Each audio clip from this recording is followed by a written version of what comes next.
How many times have you heard someone tell you, hey, parity is good for college football? We need more parity. Parody this, parody that, like the Miley Cyrus song. There's parity in the USA. Is there really more parity in college football headed our way? Because that was the big selling point with the expanded playoff. That's something you hear talked about a lot with the transfer portal and NIL. Is there really more parity coming? We'll talk about it today, along with a myriad of other college football topics, which is, of course, the greatest sport on the face of the planet. And we're glad that y'all treat this sport the way that we treat this sport. And what I mean by that is college football has evolved into a year-round deal. Long gone are the days where you can check out during the beginning of January and come back to this thing late August. No, it is now a 12-month-a-year deal, and we're very glad that y'all consume the sport that way because that's how we operate on this show. So really quickly, make sure you're subscribed to this channel so you don't miss a minute of this show that we got going right here, the Hard Count, Tuesday, Wednesday, Thursday, 11 a.m. Eastern. Also, if you're more of a podcast person, you want to turn us on while you're in the car. I know we have a lot of y'all that have told me you get after it in the gym to the Hard Count blasting in your ears. Thank you for that. Spotify, Apple, the Hard Count with J.D. Pickell is where you can find this show via podcast. Thursday, May 23rd. 2024, the last one on the face of this planet. Got a lot to dive into. I mentioned parity. We'll get to that in a second. I don't know if y'all noticed, but the transfer portal seems to have breathed its last breath when it comes to the spring transfer portal window. So the portal's not going anywhere, but when it came to some of those big moves that happened in the last week or so, I just want us to all get on the same page there and unpack that together. Also, put out a prompt on my Twitter page.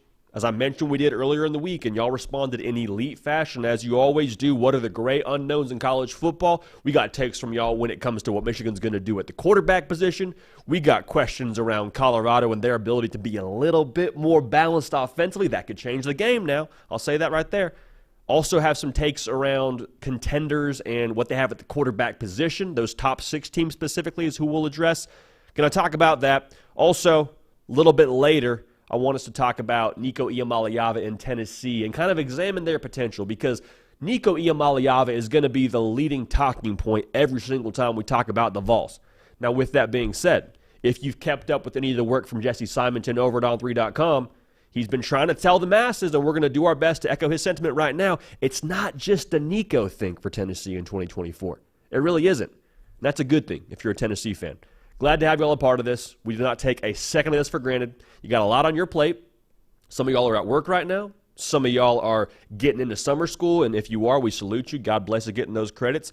Whatever you got going, deep breath in, deep breath out. It's just college football for the next hour or so. Mental vacation time, so let's enjoy this. Let's get after this together in the live chat, and we'll unpack that live chat at the end of today's program.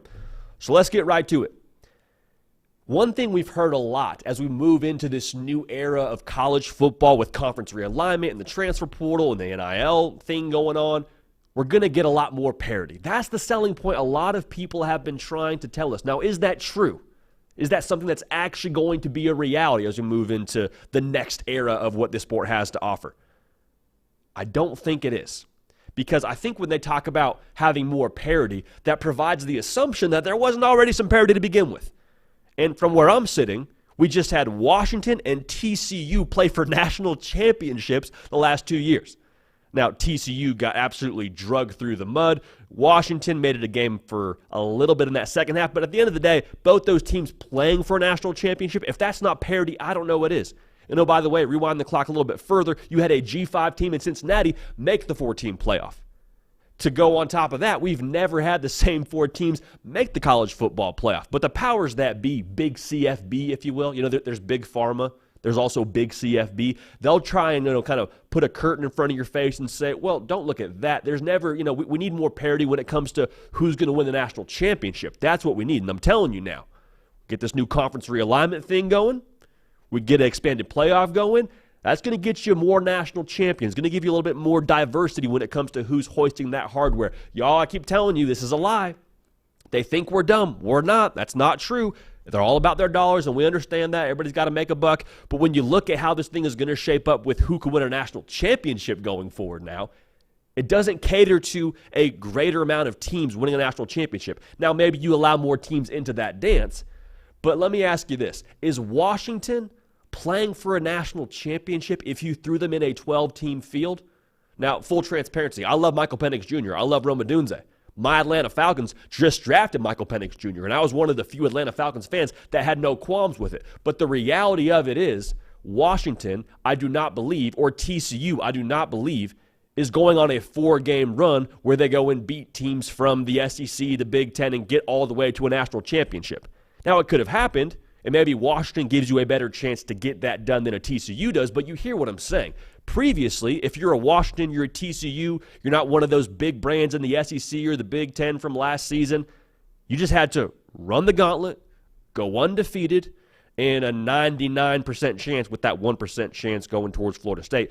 99% chance you make the national championship game or at least make the college football playoff, and then if you win that game, you're in the Natty. Now it is, if you make that 12-team field, congratulations. Hope you got some good seeding, because you probably have to win 3, if not 4 games to win a national championship. And people say, well, no, it's going to, the conference realignment thing, JD. Georgia, they're going to have a chance to lose more games. Ohio State, they got Oregon coming to that conference, USC coming to that conference. They still got to play the Michigans and the Penn States of the world. Like, over the course of the next couple of years, there's going to be better games during the season. So those teams are, going to have a better chance to lose more games.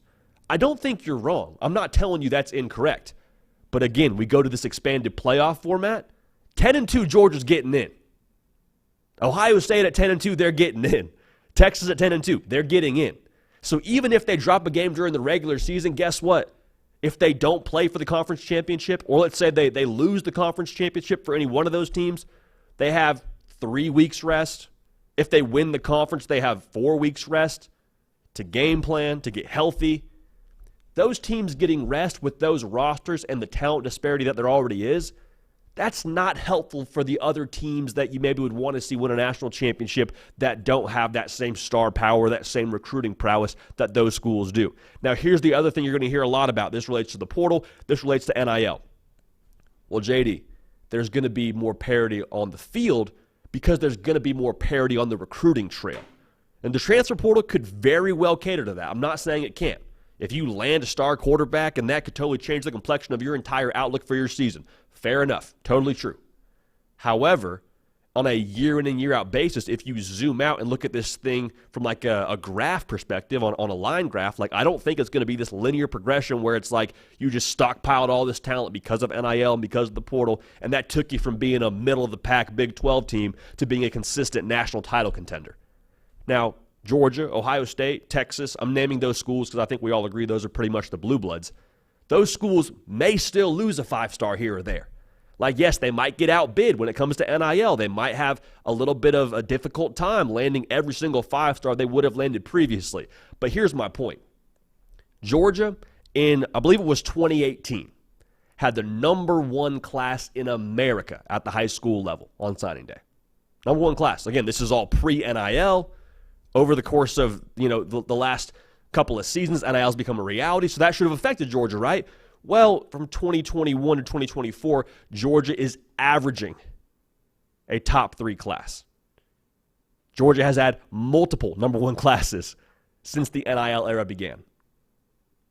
NIL isn't hurting Georgia. NIL isn't going to hurt Ohio State or Texas or Michigan or any of those schools. Like, I promise you, whether they're doing so right now or whether it's something that's coming in the future, those schools can play ball with deep pockets as well as anybody else in the country.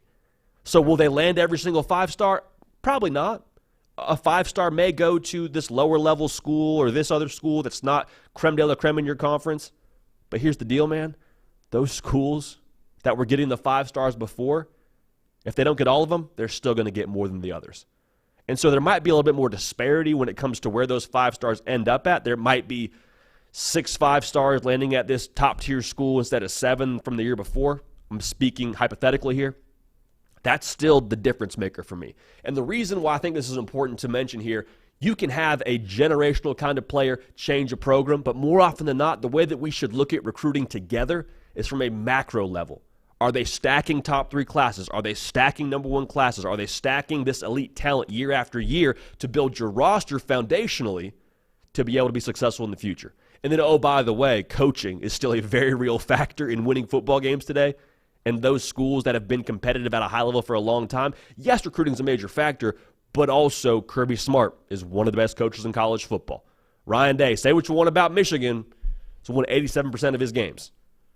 Brian Kelly won north of 70% of his games, been coaching a lot of football. Like the coaches that are able to win, Steve Sarkisian won a lot of his games, just made the college football playoff last year. The coaches that execute at a high level with their game plans, that's not going anywhere.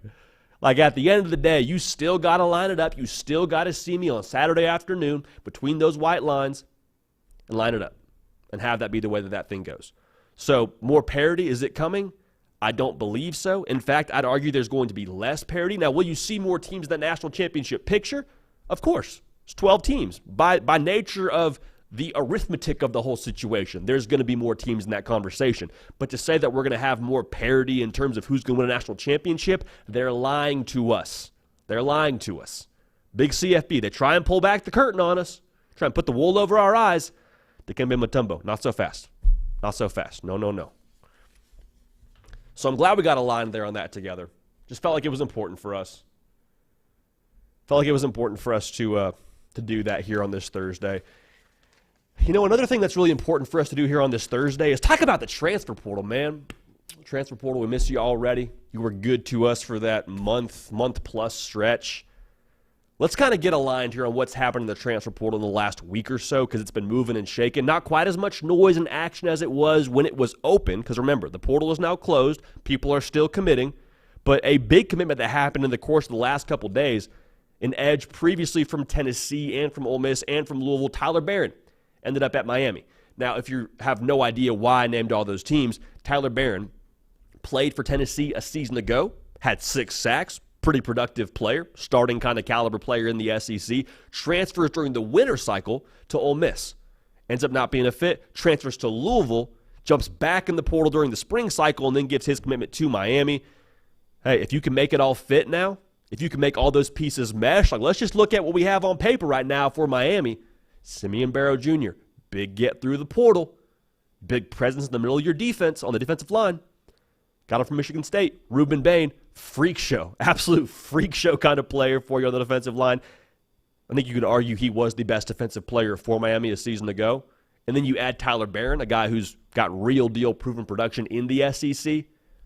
This is Mario Cristobal just doing what Mario Cristobal does. He's going to go ahead and add talent. And oh, by the way, he's going to go ahead and add talent in the trenches.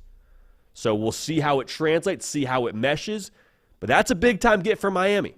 It's a big-time get. Don't let the number of schools fool you. That's a big-time get for Coach Cristobal and company. Speaking of the trenches, USC, hey, they may have heard our in-and-out comp for them yesterday talking about the fries. Got to add a little bit of salt to that defense, a little bit of extra cooking time for them on that side of the football to get to the elite level to match their offense, which is, of course, the burgers. I digress. If you have no idea what I'm talking about, go check out that segment on our YouTube channel. We compared college football teams to fast food programs. But Gavin Meyer, transferring from Wyoming to USC, he's a defensive lineman, 6'4", 282 pounds. And he's not just a big presence in the middle of that defense. You look at his stats over the course of the last 2 years at Wyoming. Let me remind you, he's playing on the defensive line. So defensive linemen don't always have the highest numbers when it comes to their tackles. You kind of got to watch the film and see how they cause disruption.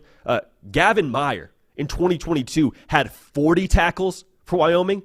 That's ridiculous. He had 26 this past season. USC continuing to up the ante a little bit in the trenches. You pair him with Bear Alexander. I'm not saying it's going to be ready-made, bada bing, bada boom, let's go win Big Ten championships, but I am saying now, you bring in Danton Lynn, you bring in Eric Henderson, Coach Henny, who's got some juice now when it comes to adding top talent at the defensive line position. I'm just saying, keep an eye on the Trojans, keep level expectations, but a new voice, new energy, and now some new personnel in Gavin Meyer, it could make a difference. It can make a difference. How much of a difference remains to be seen.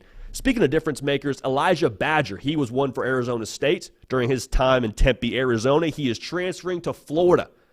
Now, I know that all the headlines around Florida right now are negative because of Billy Napier and Jaden Rashada, but don't let this go without celebration to the good folks in Gainesville. 6'2", 190-pound wide receiver. Watched his highlights, watched his tape a little bit.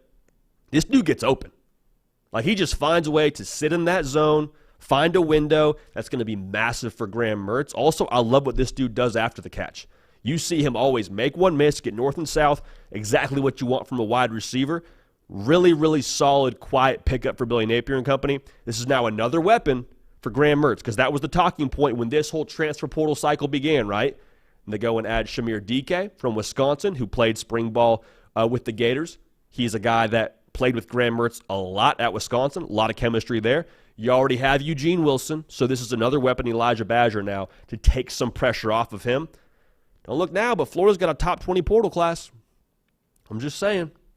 Vibes should be high in Gainesville with what they've done on the portal, and we'll see what happens when they get to the season, how they put it all together. But love seeing them get some more production for Graham Mertz.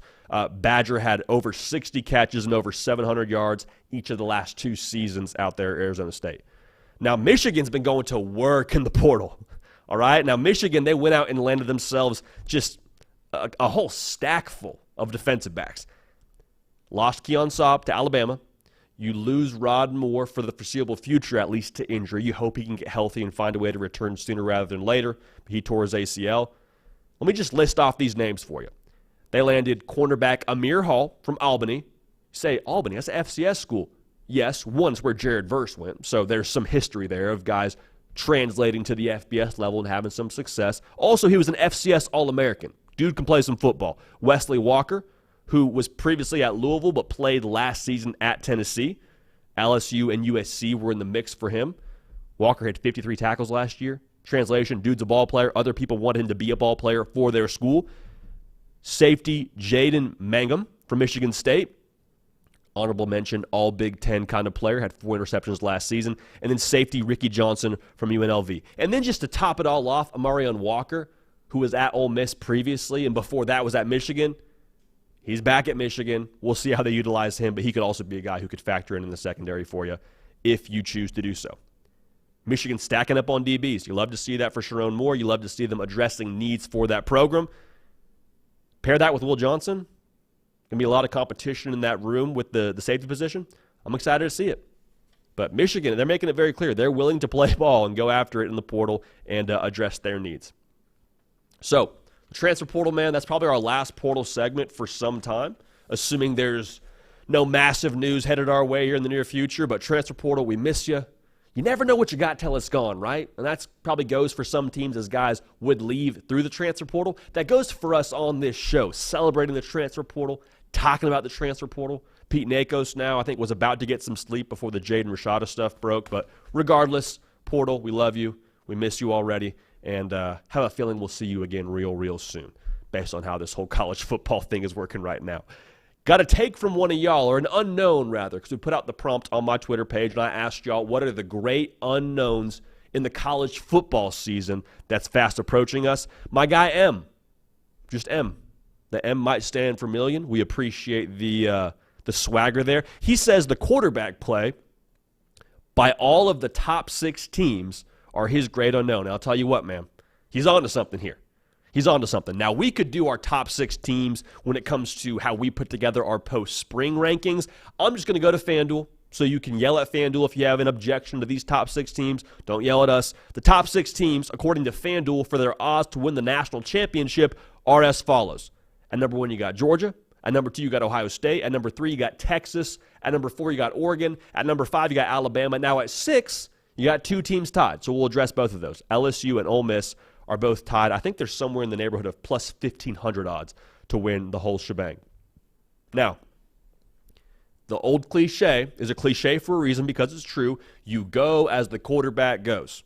How many times have you heard that? Probably since you were playing Pee-wee football. That's true, but the reason why this is worth unpacking in greater depth is when you look at all of these teams, specifically the top 4, if Texas, Oregon, Ohio State, and Georgia all get A-plus quarterback play, they all have the ability, I believe, to and will play for a national championship. Now, I'm assuming not all 4 of those teams get A-plus quarterback play.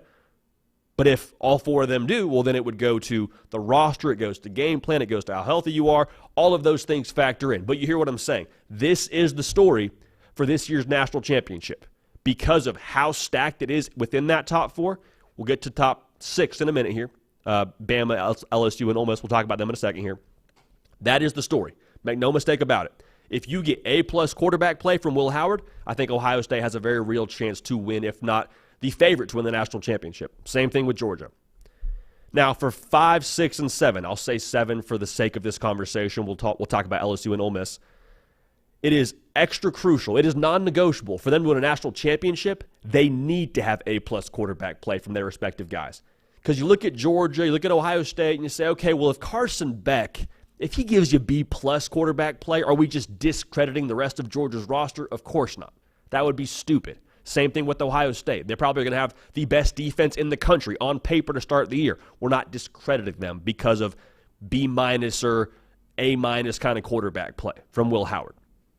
For all of these teams, though, if you want to win a national championship, it does not happen without your quarterback dealing the pill like a shady pharmacist. For fans of the show, y'all know what I'm talking about here. Talking about Alabama, because they're the 5th best team when it comes to the odds to win a national championship. Unproven production on defense. We talk about it a lot on this show. Nick Saban didn't leave that cupboard bare. There's just some guys that haven't played a whole lot of ball just yet. The more that I think about Jalen Milroe and the Kalen DeBoer offense, the more I like it. That has to be it has to go from my mind to the football field for them to win a national title. Because Jalen Milroe, he was good last year. I think he's going to be electric, borderline elite in Kalen DeBoer's offense. There is not a world where Jalen Milroe gives you B-plus quarterback play and Alabama wins the national championship. Not going to happen.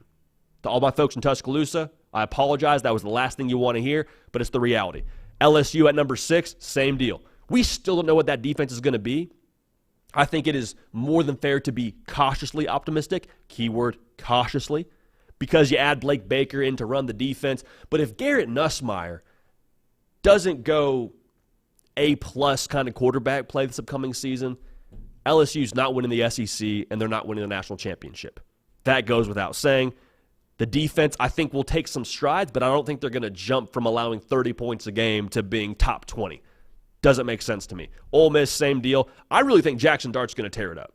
Like, if you told me that I need to give you the Heisman Trophy finalist for next season, otherwise bad things were going to happen, Jackson Dart would be in my Heisman Trophy finalist list right there. The defensive line, we'll see. We'll see. And you're saying, Jody, you've raved about the defensive line all offseason. I have. I stand behind that. We stand on business on this show. Walter Nolan, Princely Umanmielen, massive upgrades. I need the rest of that defensive line to match their intensity, to match their tempo. If they can't, if they don't, and Jackson Dart has an off day or has an off couple of games, then, forget about it. We'll see what happens going forward. But I do think all 3 of those teams have a very realistic chance to be college football playoff teams. It will take A-plus and nothing less than A-plus for them all to be national championship winners, contenders. You get the gist. Now, going back to this top 4, this is where it kind of gets fascinating for me. You look at Georgia, Ohio State, Texas, Oregon. 2 of those 4 teams are going to be starting a transfer portal quarterback. 3 of 4 if you want to talk about Quinn Ewers. But in terms of guys that just got to campus, Dylan Gabriel at Oregon and Will Howard at Ohio State are going to be the guys for you. Now, Will Howard hasn't been named the starter yet. I'm going to operate under that assumption. The good news for both Oregon and Ohio State, you don't need great quarterback play from the jump from either of them. There's probably going to be some acclimation for both those guys. I would caution the college football public, too. If Will Howard and Dylan Gabriel don't light the world on fire those first couple of games, let's not panic. Let's not be quick to call them a bust or it's not working or is Ohio State a pretender, is Oregon fake. None of that is stuff that we should be talking about, all right? Even Joe Burrow took a season to get his feet underneath him before having arguably the greatest Heisman season of all time at LSU in 2019. So, yeah, it's fair to give them a couple of games. The good news, though, for both those fan bases at Oregon and Ohio State respectively, neither one of them need to have it on until October. Like Ohio State, their first test really should be October 5th when they get Iowa at home, and then Oregon October 12th when they get Ohio State at home. So what does that mean? Get them comfortable. Ramp it up a little bit. Rev the engine. So when you get to October, there's no more messing around. There's no more figuring out how you fit into the system and all the checks and all the hot routes, all those things. Have it dialed in. Be ready to go by October. Use September to get all the way dialed in because I think it's fair to expect there will be some need for acclimation. Now for Georgia and Texas, the vets got to be vets. You know, like Quinn Ewers, it's year 3 in the system, brother. We don't have time to really get up to speed. It's got to be bada bing, bada boom, we're rolling. Carson Beck, same deal. Year 2 in the system. Been at Georgia for a long time. Year 2 as the starter, I should say. Georgia opens the season with 3 of 4 games against top 25 opponents. They got Clemson in Atlanta. It's a neutral site game. Then they also have at Kentucky and at Alabama within those first 4 games. We got to be moving, all right? We got to be rolling. There's no time to get up to speed. Texas, same deal. They go to Ann Arbor week 2 and play the defending national champion, Michigan Wolverines. You say, well, JD, Michigan, they're replacing a lot of the defensive side of the ball, right? Yeah, they are, but I promise you, Kenneth Grant, Mason Graham, they're going to get after it. Will Johnson, arguably the best corner in college football, they are going to test Quinn Ewers. So we got to be on our P's and Q's from the jump, all right? There's no getting up to speed. There's no giddy up there. With that being said, this is the story. This is the story. Last year, you could talk about the way the Big Ten was going to shape up with Michigan and Ohio State being on a mission and all those things, and how's Georgia going to look? Can they go for 3? Those are all good storylines. This is the storyline that will decide who wins the national championship. Go as the quarterback goes. It's cliche. It's boring. It's not new or fresh or bold, but I'm telling you, it's boring for a reason because it's tried and true, right? It's like salt. Not the most exciting spice, but you find it in every single meal. It's consistent because it's true. Tried and true. All right, let's keep it moving here. Great take, though, there from my guy M. I'm just going to go ahead and say M stands for million because that's what I think of, and I think that was $1 million kind of take, so we appreciate him bringing that kind of juice. Another great unknown. I thought we were going to make it through the show without a cough. We didn't, but nonetheless, it's all about how you respond. It's all about how you bounce back. We'll bounce back right now. We got another great college football unknown from Colorado Fan 12. His great unknown for the 2024 season is, can Colorado have a decent run game / offensive line? Now, the reason why we're talking about this is because last year, look at the numbers. Shedeur Sanders, looking at his stat sheet, looking at what he did is even more impressive when you consider the fact the quarterback at Colorado was sacked 10% of the snaps. 1 in 10 plays. Y'all, that is ridiculous. As a team, Colorado averaged 2.3 yards a carry, 133rd in the country.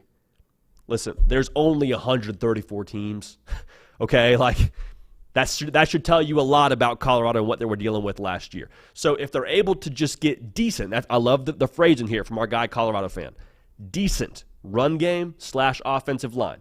Not elite, not All-American, just decent. And what that would do for my money, that would create real balance for this Colorado offense. It would change the way that a defense has to play you. Because if you're scheming up Shedeur Sanders and this offense based on what they did last year, what are you thinking? How many guys are you really putting in the box? Probably very minimal attention given to the run game. You're saying, if you beat us and you beat us running the football, God bless you. God bless you, because we're going to play the pass, and if we die that way, we die. If we die, we die, to quote Matt Rule. I know we're going to get some shade from the folks quoting Matt Rule during a Colorado segment, but it fit. I don't know what you want me to tell you. Now, being able to have a decent run game and a decent offensive line, I don't think that's the fix-all for your season to go win the Big 12. Still think you need some of those transfers to translate on the defensive side of the football. But I think what it would do, going back to that whole conversation around balance, yes, it creates balance. Yes, it changes the way that defenses have to play you. But I think what it really would do, it accentuates the strengths of this Colorado football team. Say what you want about Deion. Say what you want about the portal, how they build their roster. This team has got some of the best playmakers on the perimeter in the country. One of the deepest wide receiver rooms, I believe, in the country. They got one of the best quarterbacks in the country. Like, all that talk around Shedeur Sanders, is he a top 5 pick? Is he this? Is he that? Like, people aren't just making this up. This isn't just coming out of the Colorado camp to try and get him to be a first-round pick. Like, this is real. Okay, last year, 27 touchdowns to 3 picks, over 3,000 yards. Again, being sacked 10% of the time. So if you give Shedeur Sanders a little bit more time, you don't think he might slice and dice a little bit? You don't think he might improve on those kind of numbers his second year in Boulder? I think he will. Again, it goes back to the offensive line. Also now, some responsibility on Shedeur Sanders to get rid of the football. Whether it's throwing it away, whether it's making quicker decisions, I understand. Still responsibility on the quarterback to make the right play. Talking about the playmakers, man, Travis Hunter, I already told you, one of my favorite players in college football. I think he is a one of one. We will not see another player like him for a very long time. Jimmy Horn Jr. is back, over 500 yards receiving last season. Omarion Miller, a guy that Colorado fans are very familiar with, very excited about. He flashed big time in that game against USC last year, pretty much did whatever he wanted. LeJounte Webster, LeJontay Wester is a transfer wide receiver from FAU, over 1,100 yards receiving last season, cut a touchdown in the spring game. I like the playmakers here. I really do. But you got to give Shedeur Sanders just a little bit of time to be able to get the football to these guys. Because if we go out there and we have a 10% sack rate yet again in 2024, then we never actually get to see how good Shedeur Sanders could have been at Colorado. And he'll probably put up big numbers again because they have to throw the football a whole lot. But I would much rather, and I think Colorado fans probably would agree with this, I would much rather see that yards per carry number for Colorado offensively go up to 3.5. See that quarterback sack rate go down to 5%. If we can chop that in half, incredible. And if you do that, probably win more games. Who cares about Shedeur Sanders and his stats? I promise you, Shedeur doesn't. He doesn't care about that at that point if they're winning 7+ ball games, 8+ ball games. So it gives you a better chance in my mind. It creates much more potential for you to accentuate and lean into your strengths. If you lean more into your strengths, I think you have a better chance than to cover up your weaknesses. Just food for thought there. So a great unknown for sure. Can they create more balance? We'll see, but just decent is all I'm asking for. Also helps the defense out, just so we're on the same page. Play with more of a lead, be able to have more of a cushion there. I digress. That'd be massive. Another great unknown when it comes to this college football season is from my guy, Squid. Little Connor Stallions, I think, in the profile picture there from our guy, Squid. So we're obviously getting a Michigan take here. His great unknown is Michigan's quarterback play. And I want us to address this together because right now it's a two-horse race. If you ask me, I understand Jack Tuttle's in that room, Jaden Davis in that room. I think it's Alex Orji and Davis Warren. After seeing the spring game, they both look like the best options to me going forward. So what does Michigan need from either of these guys? What do they need to win in 2024? Quick plug, if you're watching live, subscribe to the channel. Subscribe to the channel. All we're going to ask, totally free, just boost the show algorithmically. It helps us get this show to more people, and it also ensures that you don't miss anything when it comes to this show. So if you're watching as a one-off clip, we're live 3 times a week, full hour-long episodes, 11 a.m. Eastern, Tuesday, Wednesday, Thursday. Also on podcast for an hour as well. Type in the hard count with JD Piquel. You will find us right there. We appreciate you for dialing in with us. I already mentioned Alex Orji, Davis Warren. I think it's between those two when it comes to who's going to be the guy at Michigan. And I think the question you got to ask whenever you pick your quarterback, really similar to when you buy a car. Now, I just bought a car yesterday between a Toyota and a Mazda. We went Toyota, but both were good options. I think Alex Orji and Davis Warren, both great options. Davis Warren, from what I saw in that spring game, is more than capable of running this offense and more than capable of pushing the ball downfield. I think if you were to line him up and do a pro day, Davis Warren may look the best in shorts and a T-shirt throwing the football around the yard. But what do you need? Because Alex Orji, better athlete. I mean, heck, you got the dude returning kicks at points different time last year. You got packages in the Rose Bowl and against Ohio State, your 2 most pivotal games of the season, to make sure he gets the football in his hands and impacts the game.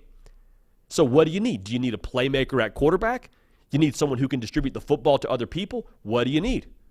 Toyota, it's got a lot more space. It's reliable. Mazda, a little bit more luxurious. Got heated seats. What do you need?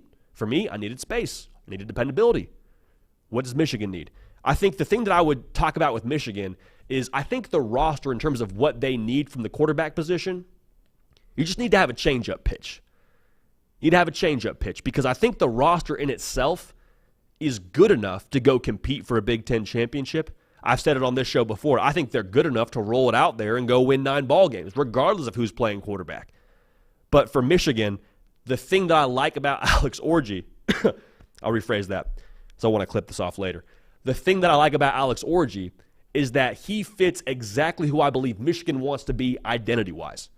We think about Michigan, and yes, J.J. McCarthy last year did more than enough for them pushing the football downfield, made huge plays at different points during their season. But even J.J. McCarthy would tell you they were a smash-mouth kind of football team. That's not changing with Sherrone Moore. It's not changing. It's not changing with Kirk Campbell running the offense. It is still a physical outfit, still get downhill and make you say uncle.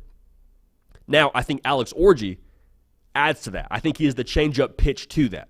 And the difference between Alex Orji and his change-up pitch, his change of pace game, and J.J. McCarthy's change of pace game, J.J. McCarthy last season is messing with the third level of your defense, meaning we get play action, that safety bit because he's tired of having to make a tackle at 4 or 5 yards, he wants to come make it at 2 yards, you bite. We got Roman Wilson, hand in the air, throw me the ball, strike up the band, vibes are high. Alex Orji, you hope you have that third level of the defense ability to mess with them, but I think the big caveat with him, the big thing he brings to the table, is you can mess with the second level of that defense. So instead of the safety biting, it's the linebacker. Linebacker's tired of having to trigger and hit the running back and get there flat-footed because he can't really tell who has the ball, so he triggers quickly. And when he does, boop, Alex Orji around the corner, read option. Now we strike up the band. Still 40-yard touchdowns, just different in terms of how you get it done. Here's the thing I would say, though. I might feel different about my vote in this quarterback battle if I felt a little bit more confident that Michigan had dudes on the perimeter that we got to get the football to. Like, I think Michigan, do they have guys? Yes, they got guys. Are they game breakers that we say every single week he needs to touch the football? Maybe so. Maybe so. I don't have the most confidence in the world that's the case going into week 1. Now, if it develops and changes, we get more information, we change our opinion. That's how this show works. That's how this whole deal works.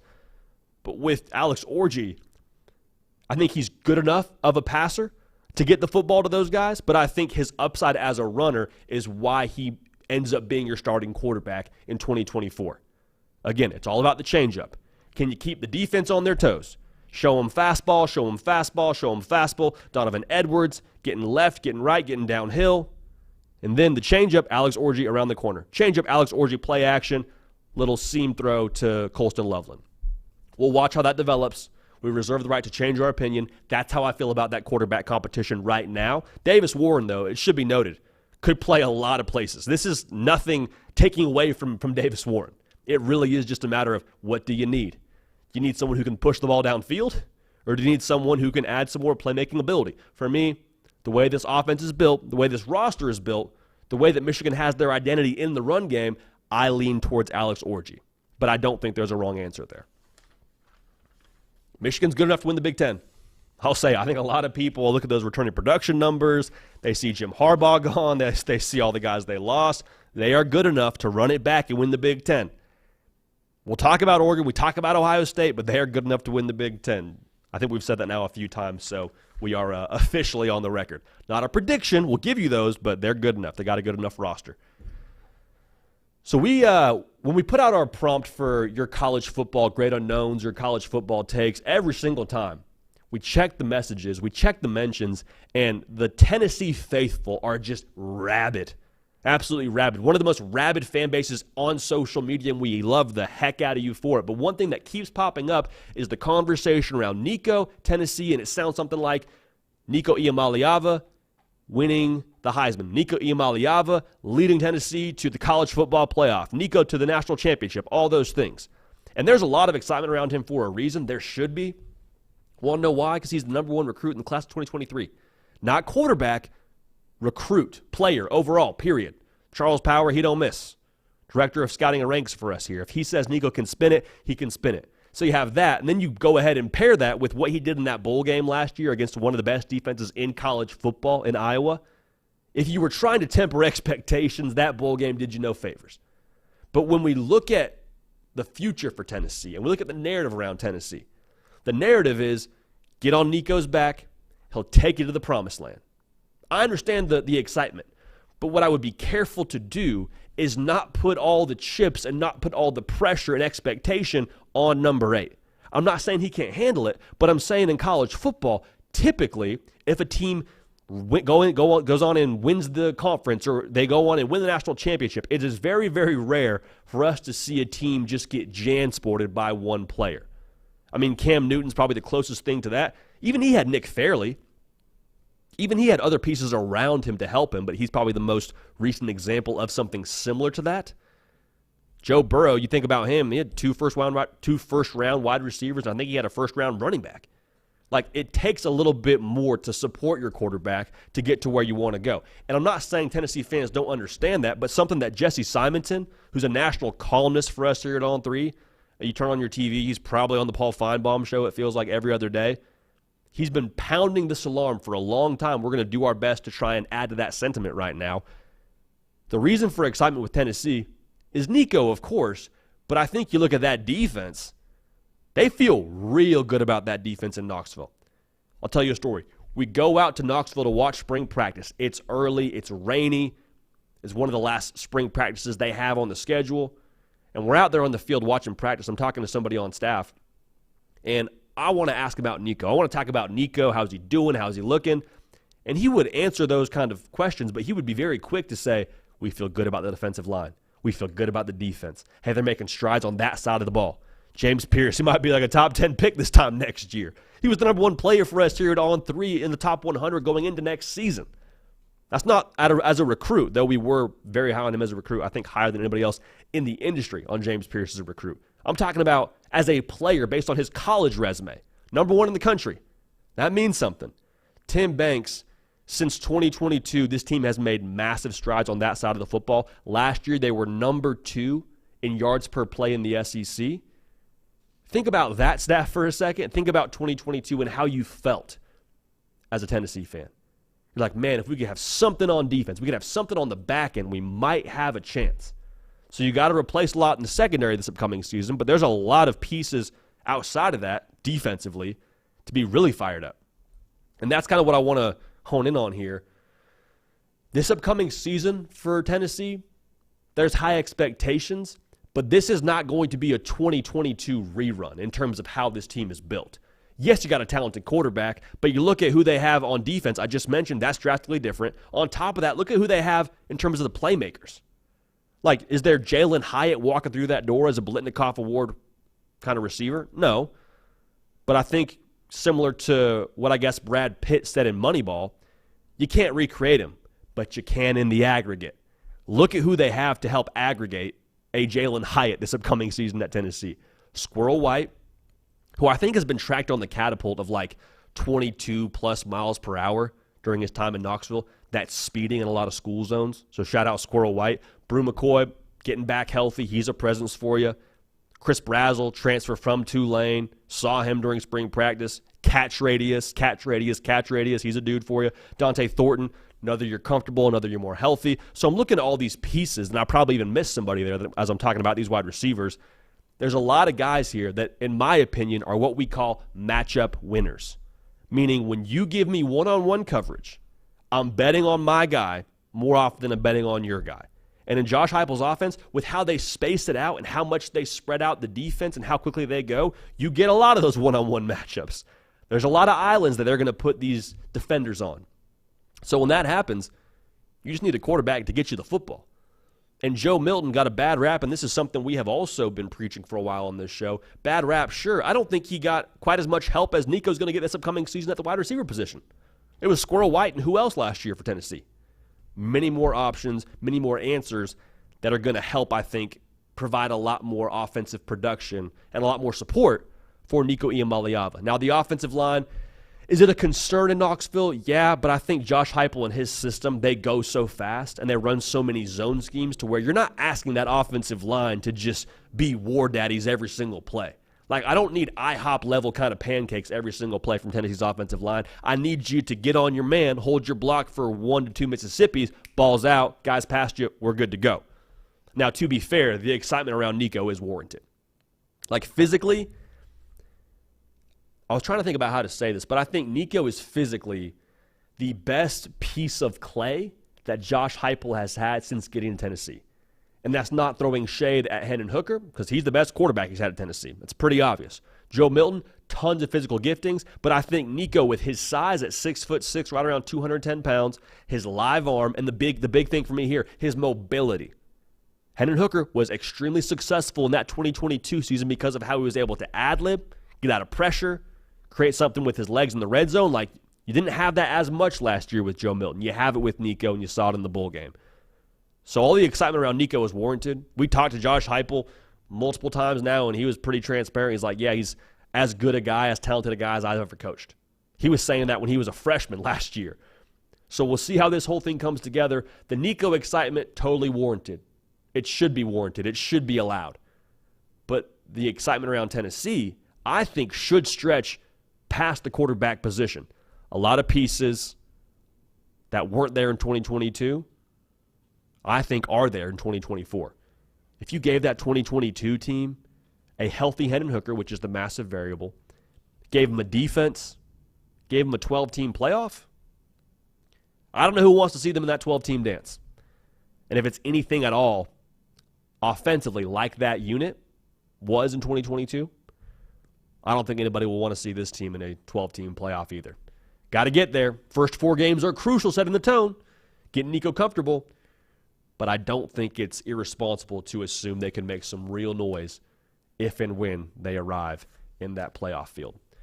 Man, I hope and I pray that somehow, some way, while we're in Nashville, I say while we have no plans to leave Nashville, spoiler, I hope and I pray that we get a playoff game in Neyland Stadium. Selfishly. That's no rooting interest. People say, oh, you're a Tennessee fan, you're this fan, you're that fan. That's not what I'm talking about here. Those aren't things that I'm addressing. I'm saying when we end up getting a playoff game in Neyland or a playoff game in Death Valley, in Baton Rouge, like those kind of college football stadiums hosting a playoff game, that is everything that is right with the expanded playoff.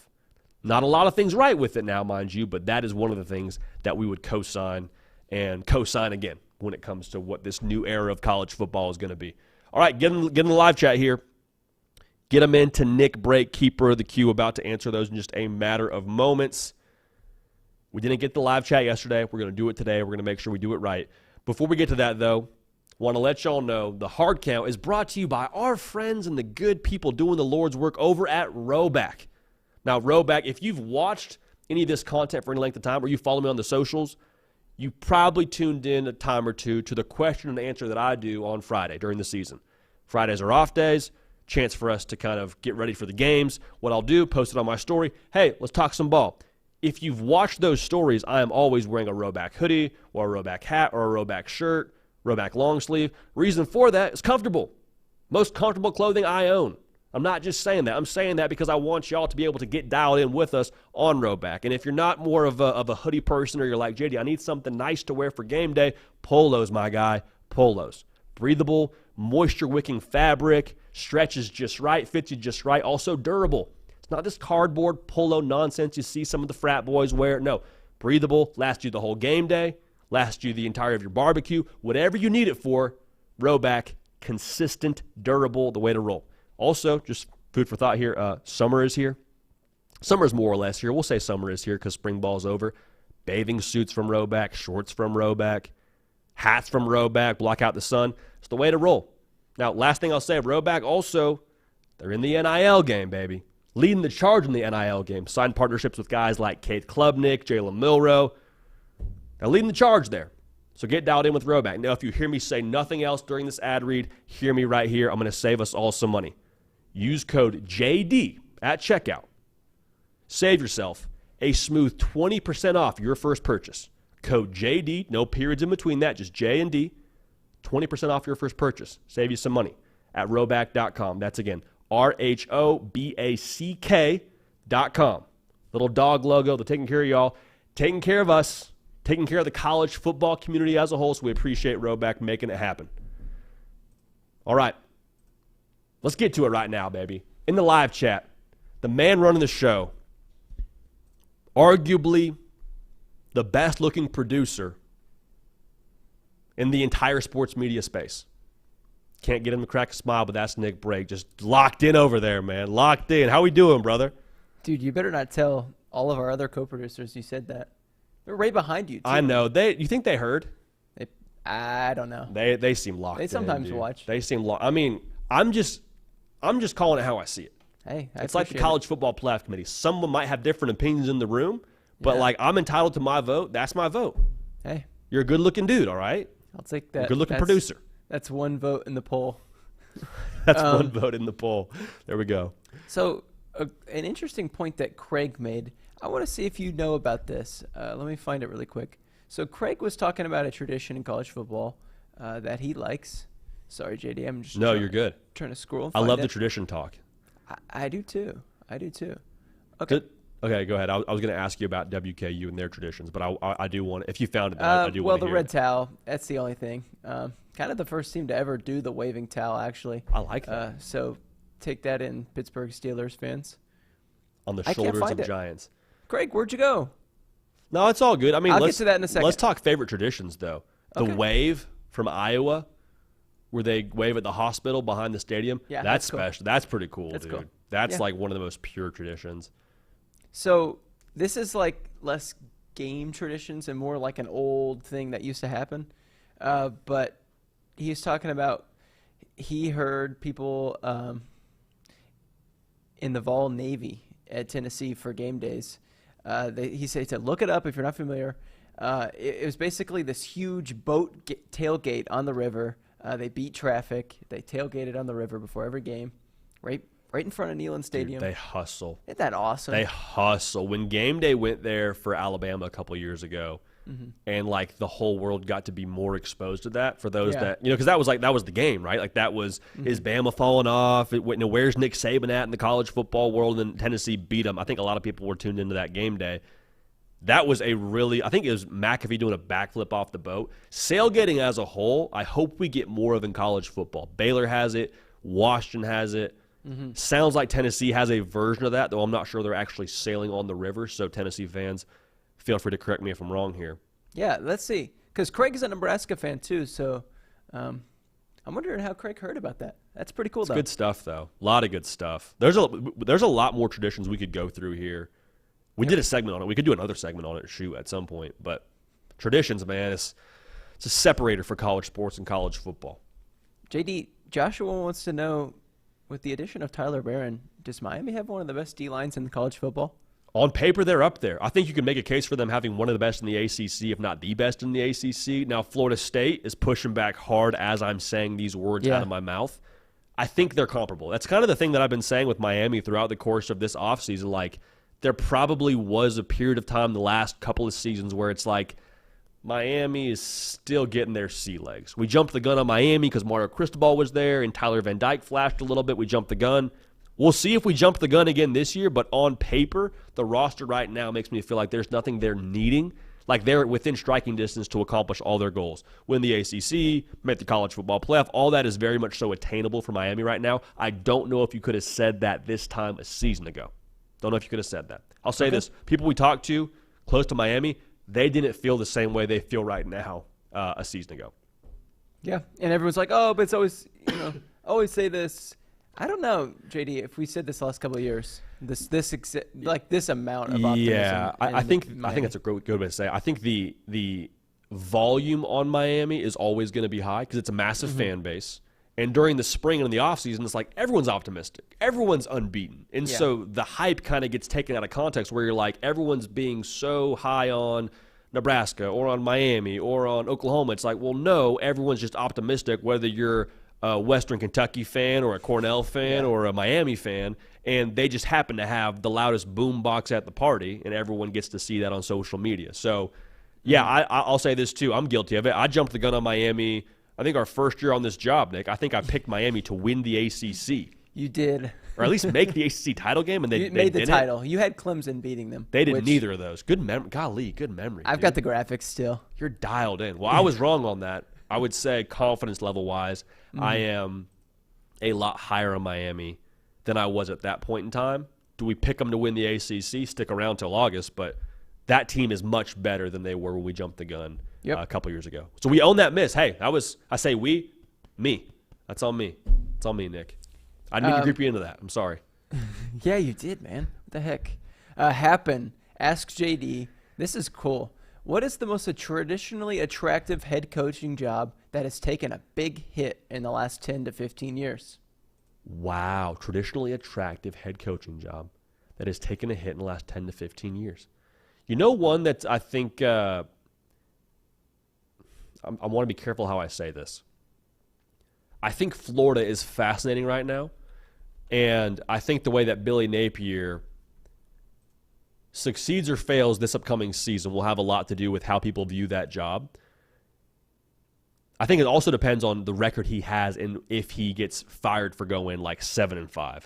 Because for like in some ways, I'm like, if I see a coach have that schedule, go 7-5 and lose his job, I'm like, man, that is tough. Now Florida, we're kind of splitting hairs here. That's an attractive job no matter what. You probably could have said Texas in the same way I'm talking about Florida right now a couple of seasons ago, because there was this narrative, the boosters, they get too involved. They got their hands all over that wheel and the culture's bad. Like, that was how they viewed Texas, and then Steve Sarkisian went and took them to the Big 12 championship, won the Big 12 championship, took them to the college football playoff. I think Florida's kind of in a similar spot in some ways optically that Texas was at that point. Different, not the same, but I think there's similarities there to be had. And fascinating spot right now Florida's in. Fascinating spot. It's certainly getting a little bit noisy over there. A little bit noisy. Good roster, though. We're high on Florida. We're very high on Florida. JD, I have a couple more questions. I love it. Adam says, JD, do you think that LSU is flying under the radar and has a solid chance to win the national championship? Maybe a little bit. I think the SEC is just so crowded right now, and Ole Miss is last year's Penn State right now, and everyone's picking them to be like that trendy national title or top 4 team in the country. We have them in our top 5, so full transparency there with Ole Miss. LSU and their defense last year was so atrocious to where you just kind of have this big question mark when you talk about them. Like there ain't no telling what they're going to be this upcoming season. What we talked about with them earlier in the show about them being, when it comes to national championship aspirations, they got to get A+ from Garrett Nussmeier, and they got to take a massive jump on defense. Massive jump on defense is a little bit more to ask to me because they allowed 30 points a game last year. Like, going and being a top 20 defense this upcoming season would be a pretty big surprise. So I understand the hesitation nationally to jump on the LSU bandwagon. With that being said, even if they don't win the SEC, they're going to be an absolute pain to play. Just on the offense alone, they're going to be a pain to play every single Saturday, and I wouldn't be surprised if they made that playoff. JD, 2 more questions for you. The first one of those 2, let's talk a little bit about Michigan State. Groove Spoon says, how do you see MSU in the first season under the new head coach? The Fighting Michigan State Beavers, because they took so many pieces from Oregon State. Aiden Childs from Oregon State, he was one of the top recruits in his cycle. Looks like he's going to be the guy. Nicholas Marsh, a guy they're excited about. He was at the On3 Elite event last year. He's a stud. So there's a lot of pieces there at Michigan State. The trouble with Michigan State for me is, like, I just don't know what to expect year one, how it all fits together. And I also don't know what to expect with the way that the Big Ten is looking right now. Like, the Big Ten just got a lot more top-heavy. Top-heavy is the wrong word. A lot more thick throughout that conference in terms of the number of teams that can compete for a Big Ten championship. I don't know where I would put Michigan State today if you did a power rankings of the Big Ten. Maybe that's something we'll do in the future. But, like, I'd probably put them behind USC, and they're probably not one of the top teams entering into the conference from the Big Ten, or from the Pac-12 rather, this upcoming season. So I probably would put them behind all of actually those 4 new entrants, Washington included, obviously Oregon included, and UCLA. Maybe you put them in front of UCLA. We're externally processing this, but yeah, is what it is. I see you throwing looks back there. Yeah, because you're throwing looks to the River, clear line here. We got some beef going on. Yeah, my co-producer River is like, if you don't answer my question, I will riot. Wants to know what position you'll play in kickball. JD, worst case scenario for River, he's not going to riot. I'm just going to go beat him in ping pong later this afternoon. Yeah, that's happening. I don't know what he's talking. Tough roster to get on. Tough roster to get on. What would you play? What would I play? Yeah. Dude, freaking bat and cleanup. You kidding me? Nice. I'm just moonballing it over the fence. Cool. Center field. Maybe designated hitter if not center field. Okay. I like to put you in center. I like to go fair catch a few. What do you play? Are you center? I play right. Right, because that's where the heavy hitters try and place it. That's where the right-footed kickers go. Those son of a guns. And I love it. Those sons of guns. JD, really on that quick, note, yeah, what do we got? Yeah, I was going to say, let's roll. Before we get let's out roll. of here. I love it. OG Gary, I'm going to answer your question on Thursday. It's a good question, but since it's about 2030, I think it's going to be evergreen for a couple of days. But Jared Stidham was saying, JD, there's going to be playoff games going on when the NFL traditionally has their Saturday games. Is college football going to take Saturdays back from the NFL? I don't know. The NFL is just a behemoth. And I'm honestly just not that in tune with the exact numbers that the NFL is putting out there. But I got to imagine you have these massive media markets and these just passing interest too in the NFL. Like, there's a lot of people who just turn on the NFL for playoff time. So will we capture a few of those fans? I don't know. I will say this. I don't know exactly when those TNT games fall.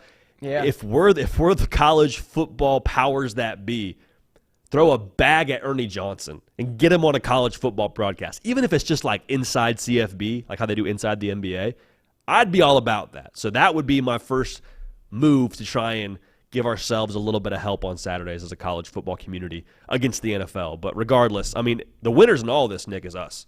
NFL and college football on the same day, ball, like the consumer wins there. Yeah, okay. You know? JD, before I go, should we tell anyone about next week, or is it a surprise? What we're doing? We have a busy week next week. Yeah, I don't think it's a surprise. Okay. Stay tuned into the socials and stay tuned into just this channel, period. We'll have a lot of information coming out. But the On3 Elite Series is in Nashville. Round 2, baby. Going to be a lot of fun. Some of the top prospects in the country here in Nashville. So we're going to have interviews with them. And some other personnel, which we are waiting to get confirmation on, could potentially be on the show. I think that's probably where we should leave it at. But the bottom line is be subscribed here so you don't miss any of it. Yep. We'll be live on location Tuesday, too. Live on location from the W. Yep. From the Dub. My neck of the woods. Yeah, baby. Nick Break Country. Yep. Well, Nick, heck of a week, brother. No more live shows this week, so we'll have some more fun tomorrow. But we'll get after it, man. We'll get after it. Yep. Appreciate you. Take care. It's the man Nick Break, making everything that you see here happen. Live chat, graphics, all that, man. He's the guy making it go how it goes, and y'all are the one that also makes it go how it goes. So we appreciate y'all for being dialed in, getting in the comment section, subscribing, all those things. We just do that call to action because it helps this show. Again, algorithmically, it gets to more people when y'all do that kind of effort to push it. So thank you for that. We love y'all, man. We don't take a second of this for granted. College football all the time. Never stops. Here, I know it doesn't stop with y'all because you're college football sickos consuming a college football show during the month of May. Love y'all. We appreciate y'all. We're going to keep this party rolling, and we will see y'all next time.